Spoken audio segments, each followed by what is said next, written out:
Chers élèves, bonjour. Ravi de vous rencontrer dans cette nouvelle vidéo pour continuer toujours les tests de lecture corrigée de la nouvelle fantastique Le Chevalier double de Théophile Gautier. Dans la vidéo précédente, nous avons découvert le premier voyage de Oluf à travers la forêt pour rencontrer la jeune châtelaine Brenda qui a refusé de lui parler parce qu'il a un compagnon. Dans cette vidéo, nous allons assister avec Oluf au deuxième voyage et le combat avec son double. Si vous êtes prêts, on commence.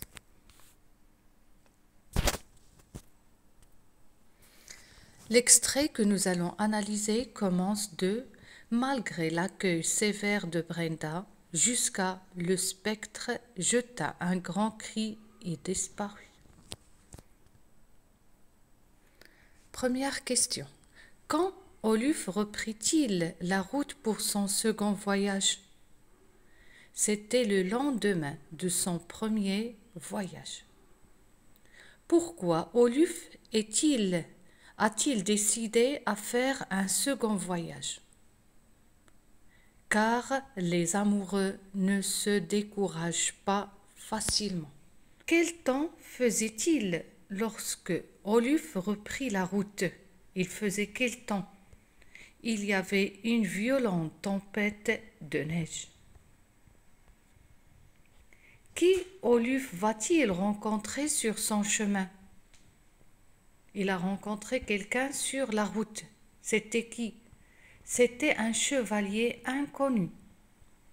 Quel était le seul élément qui distinguait le second chevalier d'Oluf? C'est-à-dire que les deux chevaliers étaient identiques. C'est-à-dire que Oluf ressemble au chevalier inconnu. Tous les deux, ils sont les mêmes. Mais la seule différence, c'est que le chevalier inconnu porte une plume rouge sur son casque. Que demanda le chevalier inconnu à Oluf? Que demande le chevalier inconnu à Oluf? Il lui demande de reculer pour lui laisser le passage. Il lui demande de lui laisser la route pour passer. Quel prétexte donne le chevalier à Oluf pour passer le premier? Pourquoi le chevalier inconnu, il voulait passer le premier? Car il fait un long voyage et il est attendu. C'est-à-dire, il vient de loin et il y a quelqu'un qui l'attend. Donc, il est pressé, il veut passer le premier. Quel argument donne Oluf au chevalier pour réclamer la priorité du passage? Oluf aussi, il veut passer. Donc, quel est l'argument que va donner Oluf pour lui dire que c'est lui qui doit passer le premier? C'est qu'il a un rendez-vous d'amour et les amoureux sont pressés. Nous savons bien que Oluf, il a un rendez-vous avec la femme qu'il aime, Brenda. Pourquoi Oluf ne pouvait-il pas voir le visage du chevalier au début de la rencontre? Quand Oluf a rencontré le chevalier inconnu, il ne pouvait pas voir son visage. Pourquoi? Car il avait la visière baissée. Il portait un casque ou bien un masque, donc il ne pouvait pas voir son visage. À qui le narrateur compare-t-il les deux chevaliers en train de se battre? Oluf et le chevalier inconnu, ils vont entrer dans un combat. Donc comment le narrateur a décrit ce combat entre les deux? Il l'a comparé à deux noirs forgerons. Par quelle expression le narrateur a-t-il qualifié le combat? Comment le combat est-il décrit par le narrateur? C'était un combat, un singulier duel. Quelle chose étrange ressent Oluf pendant le combat? Pendant que les deux chevaliers sont en train de se combattre, Oluf, il sentait quelque chose d'étrange. Il sent les coups qu'il porte à son adversaire. C'est-à-dire chaque fois qu'il frappe le chevalier inconnu, c'est Oluf qui est frappé. Il sent les coups qu'il donne à son adversaire. De quelle blessure Oluf souffrait-il pendant le combat? Il souffrait des blessures qu'il faisait et celles qu'il recevait. C'est-à-dire quand il frappait le chevalier inconnu, c'est comme si Oluf frappe lui-même. C'est lui qui est blessé. À part le combat entre les deux chevaliers, quel autre combat se déroulait-il au même moment?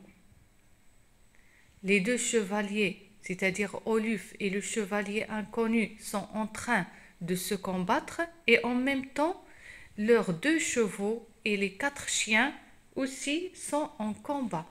Puisqu'on a dit tout à l'heure que Oluf ressemble au chevalier inconnu. C'est-à-dire, Oluf, il ressemble au chevalier inconnu. Les deux, chacun d'eux a un cheval et chacun d'eux a 2 chiens. Quelle apparition était annonciatrice d'un mauvais présage? Pendant le combat, il y a quelque chose qui va apparaître. C'est l'apparition du Corbeau, du chanteur bohémien. Si vous revenez à l'extrait 1, on avait dit que le bohémien, c'est le maître chanteur, c'est l'étranger qui est venu au château demander l'hospitalité. On avait dit qu'il est venu avec son corbeau noir. Quel coup Oluf réussit-il à faire en ramassant ses forces? Oluf est tellement blessé et malgré cela, il a rassemblé ses forces. Il a fait tomber le casque de son adversaire. Que voit Oluf lorsqu'il réussit à faire tomber le casque de son adversaire? Quand le casque du chevalier inconnu est tombé, Oluf se voit lui-même devant lui. C'est-à-dire que c'est une photocopie d'Oluf. C'est comme si Oluf regarde lui-même, ou bien c'est comme s'il est devant le miroir. En fin de compte, avec qui Oluf s'était-il battu? Il s'est battu avec son propre spectre. C'est comme si Oluf était en combat avec son fantôme. Qu'a fait le chevalier à l'étoile rouge une fois son casque tombé?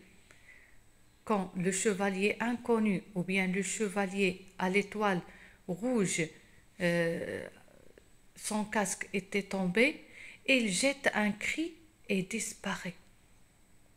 Quel nom le narrateur a-t-il donné au chevalier à l'étoile rouge une fois le casque tombé? Il lui donne le nom du spectre parce que c'est un fantôme, c'est le double d'Oluf. On arrive alors à la fin de ce test de lecture. Donc Oluf a combattu son double qui est le chevalier à l'étoile rouge. Il a réussi à gagner le combat malgré que le combat était violent et Oluf était blessé, mais il a réussi à gagner le combat et se débarrasser de son double.